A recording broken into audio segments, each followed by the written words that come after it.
Ovakav život ti neće pružiti ni jedna država na svetu.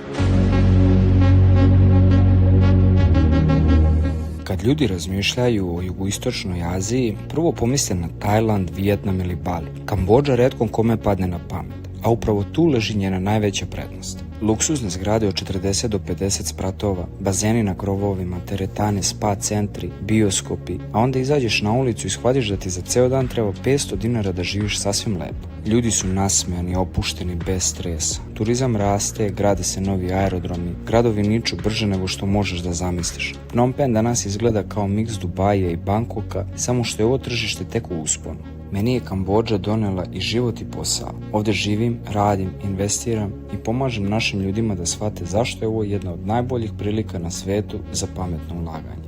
Ako želite još priča o pravom životu u Kambodži, o luksuzu koji možete da priuštite ovdje i investicionim prilikama, zapratite profil.